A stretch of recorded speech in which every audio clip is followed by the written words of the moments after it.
Alright, welcome to the Ironwood Gym. In my last video on chains, I discussed why you should use chains, why chains can be important to your training, and which athletes and lifters would get the most out of chains. So one of my key points as far as why you should be using chains is that chains accommodate the resistance, meaning they're going to add weight as you're going throughout the range of motion in order to improve rate of force development. And rate of force development is absolutely essential if you're trying to create power, if you're trying to lift maximal weights, whatever the case may be, you have to have a very fast or very high rate of force development. So, and that goes into, or back to Fred Hatfield when he used to talk about utilizing compensatory acceleration. So compensatory acceleration meant that from the bottom of a squat to the top of a squat, or the bottom of a bench to the bottom or to the top of a bench, that you are increasing speed, you're pushing, you're driving absolutely as hard as you can throughout that entire range of motion.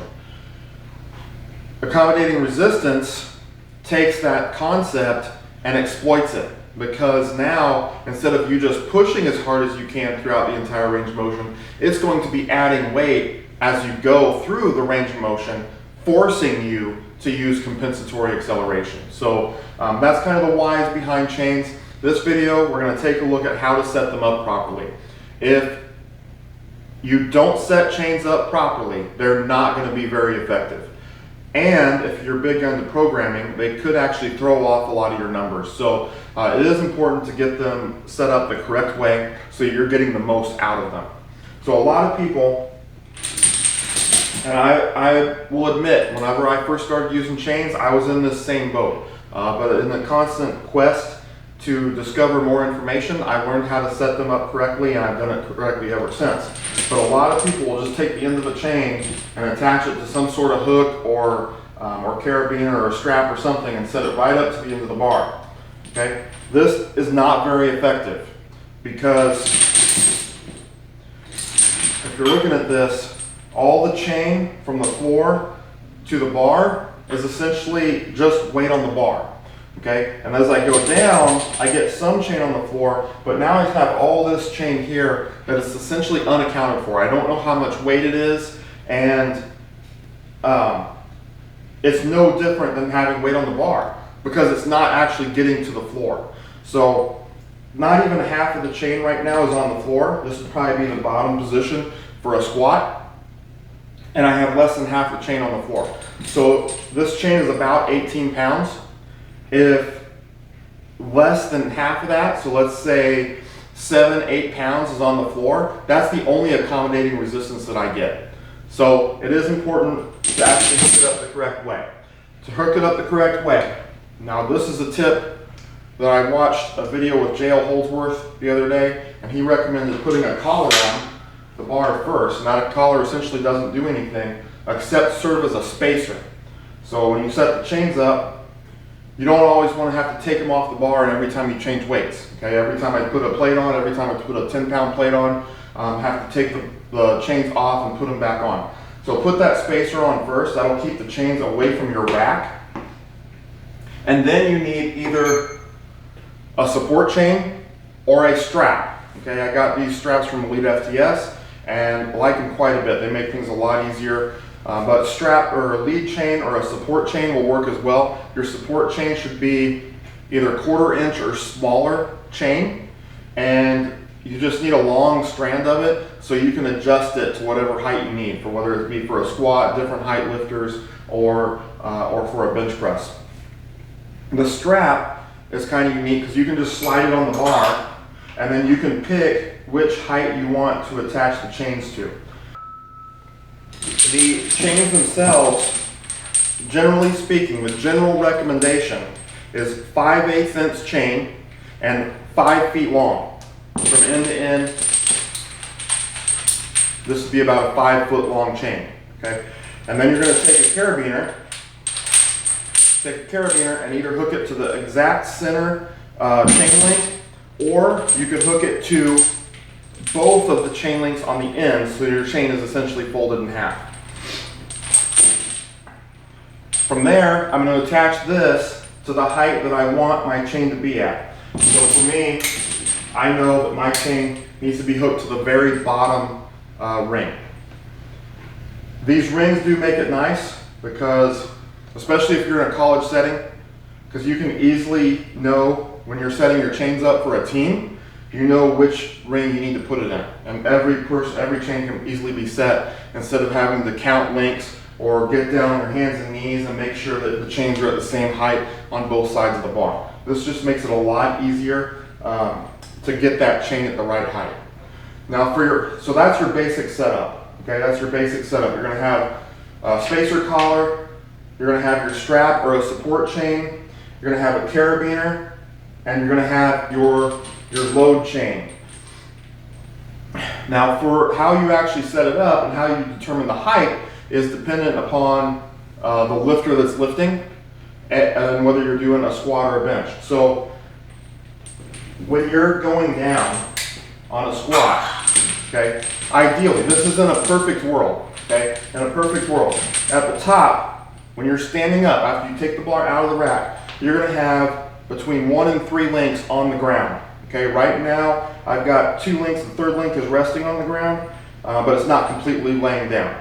So then as I go down and I get to the bottom, I'm gonna have just a little bit of chain still up in the air, okay? And that's a critical point because if I go past that and I take the tension off the strap, now I have range of motion that there's no accommodating resistance, okay? Because accommodating resistance doesn't start until the chain starts coming off the floor. Okay, so we want to make sure that there's no extra space in here where your support chain or your strap is going slack. Okay, we don't want to have any slack. We want to have constant tension on that strap. So, like I said, it's not a perfect world. There's going to be very few people that are going to have 2 to 3 links on the ground here, and then at the very bottom, it'd be right to the ground and still have tension there. So you have to pick one or the other and get it, or in between, and get it the best you can. So what I like to do is, from a programming perspective, is that I want to know how much weight's on the bar, okay? And I want to know that that is very close to the weight that I have when I'm at the bottom. So if I set the chain up really high, okay? If I set the chain up high and it's barely touching the ground, but I still have a short range of motion, I still have a lot of chain here that's never getting to the ground. Okay, it's never getting down. So that is essentially weight on the bar that I don't know what weight that is. And now it throws off my numbers. It also means I'm actually lifting more weight in the bottom than what I had planned on. Because I want to lift, if I put 60% on the bar, I want the bar weight, even when I'm at the bottom, of my lift, I want the bar weight to be 60% or very close to 60%. I don't want it to be 70% because I have a bunch of chain that's in the middle of the ground or in the middle of the air that never got to the ground. Okay? So I would rather set the bar up or set the chain up so you have, when you start the lift, there's more chain on the floor than what you would normally say 2 to 3 links. There's more chain on the floor there, but I'm getting more chain on the ground. So that way I know the weight on the bar when I'm at the bottom of my squat. Okay. So that's the basic setup, and that's going to be basically the same for the bench as well. And let me jump in here so you can see this as I'm actually squatting. So when I take the bar out of the rack, like I said, in a perfect world, there would only be 2 to 3 links on the ground. But in my case, I've probably got 1, 2, 3, 4, 5 links on the ground, and the 6th one is just barely touching. Okay? So from here, whenever I squat, you can see the chain, I still have tension on that strap, okay? But the chain is almost completely on the ground.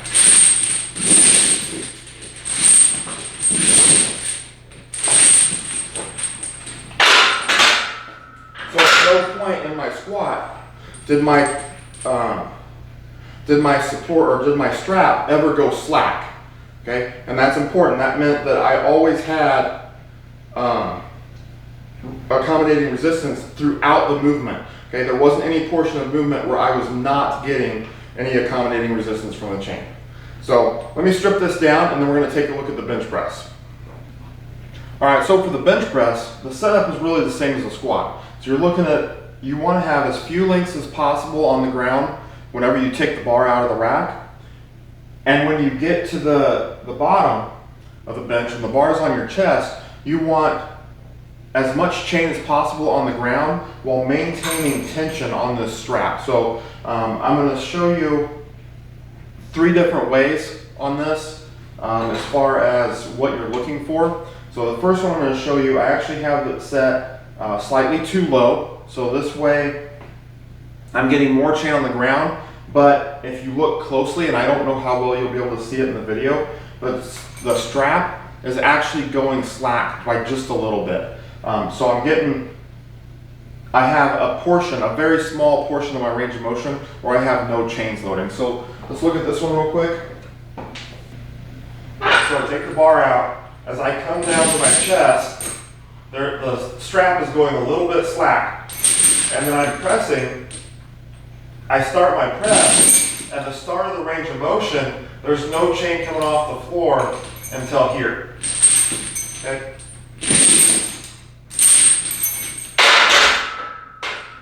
So that for me would not be good enough. I would not want that, okay, in my training. So let's take a look at it from a higher range of motion. And this is what I think people do a lot, is that they get too caught up in trying to have as little chain as possible on the floor when you take the bar out of the rack. Okay, just getting the couple links, but that's still leaving a lot of chain that's unaccounted for. Whenever you get to the bottom, you still have a bunch of chain that's off the floor. So this one's set a little bit too high. Okay, so now when I take the bar out, I have a lot less chain on the floor, but then when I go throughout my range of motion, the chain is not really getting all the way deloaded down onto the floor.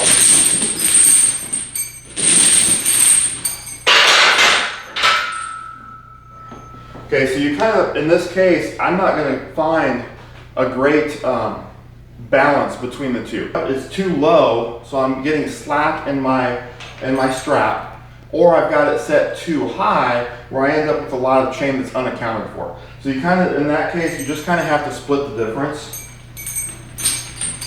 And what I like to do with these straps is, instead of having a bunch hanging loose there, is that I just cut it in half and put it on that center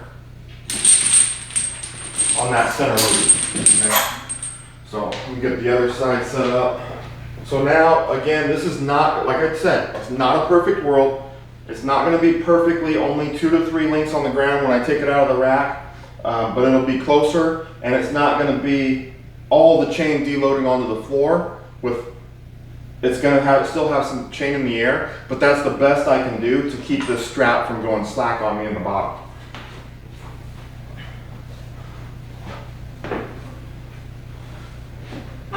So, good starting position here. The chain is, there's more chain on the floor than what's generally recommended.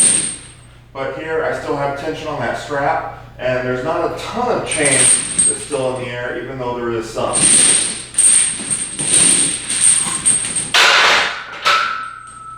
Okay, so it's really just finding about the way you can get the most out of the chain, and that's not letting the straps go slack and having as little chain as possible on the floor at the top. So in my case, I have to find kind of the best of both worlds, okay? And you just got to meet it in the middle. It's not going to be perfect. You're not going to know exactly how much you're lifting, but that's okay. So now we're going to move on to the deadlift. All right, so looking at the deadlift, it's a little bit different than the squat and bench because you're not going to worry so much about how much chain is on the floor at the top, how much chain is on the floor at the bottom. You're just going to put the chain on the bar and go, basically. The old school way, and I'm going to show you some different ways of doing this. none of them are essentially wrong. Some I think are better than others, but that's kind of be up to you to decide what your situation is, where you lift at, whether you can have chains on the wood if you're at a platform like at a university or something, or if you're at your own home gym.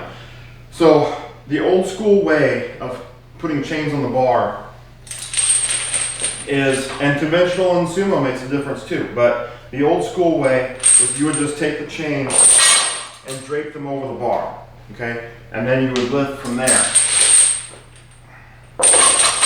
So if I'm pulling conventional, I just drape them over the bar outside my legs. And you can see when I get to the top there, the chain is just barely on the floor, but it is still on the floor, which is good. I got a little bit of chain here that's not accounted for. Really not that big of a deal, okay? So the problem I see with this is that you think, oh, that's gonna sit there nice and neat, but if you can see this on the video, it's already starting. I did 1 rep. This one, the carabiner is still good. It's in the center link. It's sitting right on top of the bar. That's perfect. I set this one the same way, and that link has already started to slide over. Now the carabiner is starting to slide off the bottom, which means the chain is starting to slide. They will slide as you go. So if you go through a set of like 5 reps, all of a sudden you pull and notice that one side is heavier than the other, meaning that one of your chains has fallen off. So, and I've had that happen to me numerous times. If you're going to pull sumo, you essentially just move them to the inside, scoop the chains in so that you're not stepping on it, and you're good to go, okay? So the only thing you really have to look out for is if you're pulling conventional like this, and you get these chains too close to the edge, because as they go down and they're piling up on the floor, if one of them gets underneath this plate, the plate is, as you go down, when you get down to the floor, the plate is going to either kick one way or the other. So that means there's a 50% chance that that plate is going to kick back towards you, meaning the bar is going to shoot right into your shins. And it doesn't feel the best, so the cure for that is just making sure you pull these chains in. Conventional wise, if you put the chains probably around where the power rings are, you're probably going to be good. Now a solution to this, whenever I was using chains a lot for my deadlift, is that I was lifting in a gym that had wooden platforms that we didn't want to get scuffed up. So I bought these. These are called chain mates. I don't know if they sell them anymore, but all it is basically is a little tube with a screw or a bolt that you can tighten up, and then it's got a rod attached to it. So then I just put this on the outside of the bar, and I can move my chain over the top of that, or I can hook the carabiner to that, which would probably be better. I actually used support chains back then, and I'd hook the support chain on there. Inevitably, I would have I'd have 3 chains, maybe 4 chains on each side of the bar. Inevitably, I would have one that would end up popping off again. Because when you come down kind of fast. This bar actually moves a little bit, kind of bounces a little bit, and one of those chains would end up popping off. So then I'd come on my 3rd rep, all of a sudden one side's a little heavier than the other. But it was a good solution for me to keep all the chain off that wooden platform. So that's another option for you. The option that I like the most are these straps that I actually have. These are from Elite FDS, and all you do is drape it over the bar. When I'm pulling conventional, I put it right around where that power ring is, and then I hook the carabiner to both of those rings, which it gets the rings a little bit close to the floor, so there's a little bit of play there. The chain isn't quite moving as soon as you start, but it's pretty close. So, and this just really eliminates a lot of hassle as far as getting the chain set up and keeping the chains in place on the bar.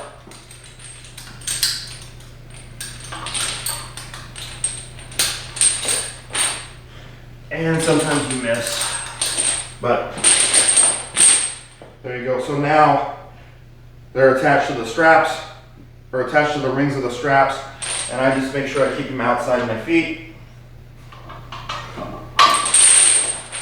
Okay, chain's a little bit lower now, so I don't have quite as much in the air, but I probably got a better idea of what the bar weight is when I actually start lifting. So again, to pull sumo, pull these in about where the center middle is. Now I can line up with my feet on the outside. The chain stays in between my legs. Okay. So I like those straps. They're really easy to move around on the bar, and they're a quick way to get the chain loaded. Another option that you have is that I came up with this. This is just something I bought at a hardware store. It's a Velcro strap. It's a very strong Velcro. I can just wrap this around the bar.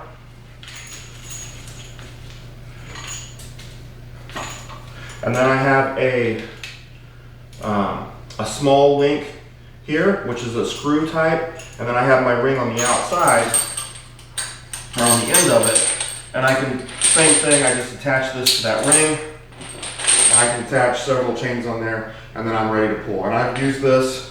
It does hold the chain on quite well. I haven't used it with a ton of chain weight, but it seems to be working out pretty good right now. So that is it. That is how you set up chains for the squat, bench, and the deadlift.